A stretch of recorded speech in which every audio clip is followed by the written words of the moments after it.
اعوذ باللہ من الشیطان الرجیم، بسم اللہ الرحمن الرحیم۔ ناظرین اکرام، آج ہم بڑا اہم ٹاپک ڈسکس کر رہے ہیں کہ جھوٹی گواہی کے ذریعے بہن کو ترکے سے محروم کرنے کے حوالے سے شرعی حکم کیا ہے۔ یہ کویسچن کیا گیا ایک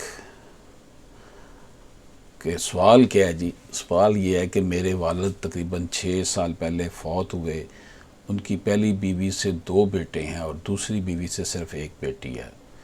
والد مرحوم نے ترکے میں کثیر مال چھوڑا ہے۔ دونوں بیٹوں نے انتہائی مکاری اور چلاکی سے یہ ثابت کیا کہ صرف 2 بیٹے وارث ہیں اور تمام جائیداد اور والد صاحب کے بینک اکاؤنٹس میں موجود کل رقم بھی اپنے نام کروا لی ہے۔ نیز چند لوگوں نے میرے بھائیوں کے حق میں مذکورہ جعل سازی کی جھوٹی گواہی بھی دی ہے۔ بہنوں کا حق غصب کرنے والے بھائیوں اور جھوٹی گواہی دینے والوں کے متعلق شریعت میں کیا وعید ہے؟ کہ ایسے لوگوں سے کسی قسم کا لین دین رکھنا چاہیے؟ یہ کویسچن کیا گیا ہے۔ نام میں نہیں لے رہا جنہوں نے یہ کویسچن خاتون نے کیا ہے۔ اس کا جواب جو ہے اسلامی تعلیمات کی روشنی میں جو بنتا ہے، پہلے ہم اس کی بات کرتے ہیں کہ والدین کے مال میں بیٹیوں کا حق قرآن کی نص قطعی سے ثابت ہے، جسے قطعاً رد نہیں کیا جا سکتا۔ اللہ پاک کا ارشاد ہے کہ سورہ نساء میں اللہ پاک نے فرمایا ہے کہ اللہ تمہاری اولاد کی وراثت کے حصوں کے متعلق تمہیں حکم دیتا ہے کہ میت کے 1 بیٹے کا حصہ 2 بیٹیوں کے حصے کے برابر ہے۔ سو اگر صرف بیٹیاں 2 یا 2 سے زیادہ ہوں تو ان کا حصہ کل ترکے کا 2/3 ہے، یعنی 2/3 حصہ ہے، اور اگر صرف 1 بیٹی ہو تو اس کا حصہ کل ترکے کا نصف ہے۔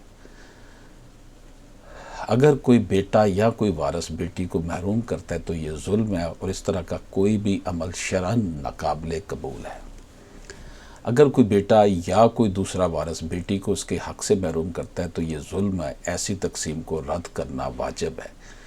بہن یا بیٹی کو اس کے حق سے محروم رکھنے کے پیچھے ان کی سوچ محض مال کی ہوس ہے، اور وہ بیٹی کے حق وراثت کا عقیدہ منکر نہیں ہے، لیکن ظلم کرتے ہوئے اپنی علاقائی یا قبائلی رسم و رواج کو بہانہ بنا کر بیٹی یا بہن کو وراثت میں حق دینے سے انکاری ہے۔ یہ ظلم اور فسق ہے، کیونکہ ایسا شخص قرآن میں بیان کردہ اللہ تعالیٰ کے سریعاً اور قطعی حکم کو رسم و رواج کی بنیاد پر رد کرتا ہے۔ علاقائی یا قبائلی رسم و رواج کو فوقیت دیتے ہوئے بیٹی یا بہن کو اس کے حق وراثت سے روکتا ہے تو یہ گناہ کبیرہ ہے اور ظلماً مال غصب کرنا ہے۔ اس پر حدیث پاک میں بڑی وعید آئی ہے۔ حدیث پاک میں ہے، صحیح مسلم 4055، یہ اس کا نمبر ہے۔ تو میں آپ کی خدمت میں نبی پاک صلی اللہ علیہ وسلم کا فرمان پڑھنے لگا ہوں۔ جو شخص کسی کی زمین کا ایک بالشت، یعنی ایک گٹھ جنہوں کہتے ہیں، ٹکڑا بھی ظلماً یعنی ناحق لے گا تو اسے اللہ تعالیٰ قیامت کے دن سزا کے طور پر 7 زمینوں کا طوق پہنائے گا۔ لیکن اگر وہ بہن یا بیٹی کے حق وراثت کا منکر ہو اور یہ عقیدہ رکھتا ہو کہ باپ یا ماں کی وراثت میں ان کا کوئی حصہ نہیں، تو یہ قرآن کی نص قطعی کا انکار ہے اور کفر ہے۔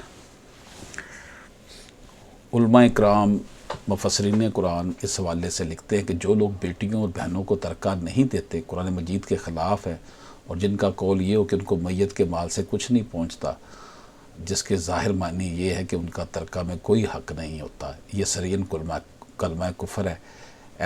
ایسوں پر توبہ فرض ہے، نئے سر سے کلمہ اسلام پڑھے وہ، یعنی کہ جو یہ سمجھتا ہے کہ بیٹیوں کا وراثت میں کوئی حصہ نہیں ہے وہ کافر ہو گیا۔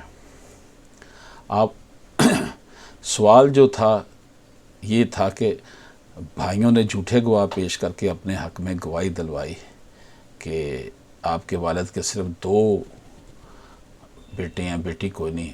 گواہ اگر جانتے تھے کہ دوسری بیوی سے ایک حقیقی بیٹی بھی موجود ہے تو گواہوں کا یہ عمل حرام، گناہ کبیرہ اور جہنم میں جانے کا سبب بنے گا۔ حدیث پاک میں ہے کہ رسول اللہ صلی اللہ علیہ وسلم نے فرمایا، کیا میں تمہیں کبیرہ گناہوں کے بارے میں نہ بتاؤں؟ ہم نے عرض کی، یا رسول اللہ صلی اللہ علیہ وآلہ وسلم، ضرور بتائیے۔ آپ صلی اللہ علیہ وآلہ وسلم نے فرمایا اللہ تعالیٰ کے ساتھ اس کے غیر کو شریک ٹھہرانا، والدین کی نافرمانی کرنا۔ اس وقت آپ صلی اللہ علیہ وسلم ٹیک لگائے ہوئے تھے، پھر آپ صلی اللہ علیہ وسلم بیٹھ کے اور دوبارہ فرمایا سنو، اور جھوٹی بات اور جھوٹی گواہی کبیرہ گناہ ہیں۔ پھر آپ صلی اللہ علیہ وسلم مسلسل یہ جملے دہراتے رہے۔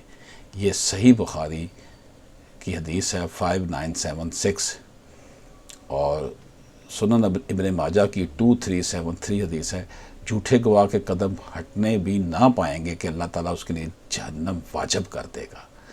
ریاست اور حکومت کا فرض ہے کہ بیٹی کو باپ یا ماں کی وراثت میں اس کا حق دلائے، اور ایسا قانون بنائے جس کی روح سے کسی بھی شخص کے انتقال کے بعد اس کی منقولہ اور غیر منقولہ جائیداد میں ہر قسم کا تصرف تقسیم وراثت سے پہلے ممنوع اور کالعدم قرار دیا جائے۔ اگر کسی نے دوسرے وارثوں کی لا علمی میں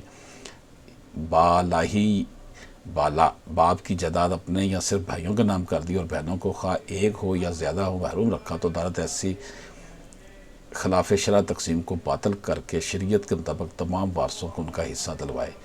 بس آپ اپنے یعنی جو والد کی وراثت میں حصہ حاصل کرنے کے لیے عدالت میں رجوع کریں، عدالت اس کی داد رسی کرے گی۔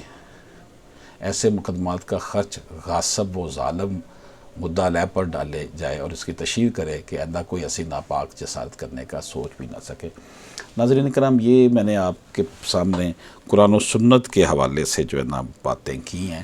پاکستان کے قانون میں بھی واضح ہے، کانسٹیٹیوشن آف پاکستان بھی یہی کہتا ہے جو میں نے آپ کی خدمت میں پیش کیا ہے، کہ ہبہ کے نام پہ، تملیغ کے نام پہ کسی بہن بیٹی کو اس کے وراثتی حق سے محروم کرنا بالکل گناہ کبیرہ ہے، اور وہ جہنم ان کی منزل ہے۔ اور جن بیٹیوں بہنوں کا حصہ اس طرح کھایا گیا ہے وہ سول کورٹ میں کیس کریں اس حوالے سے۔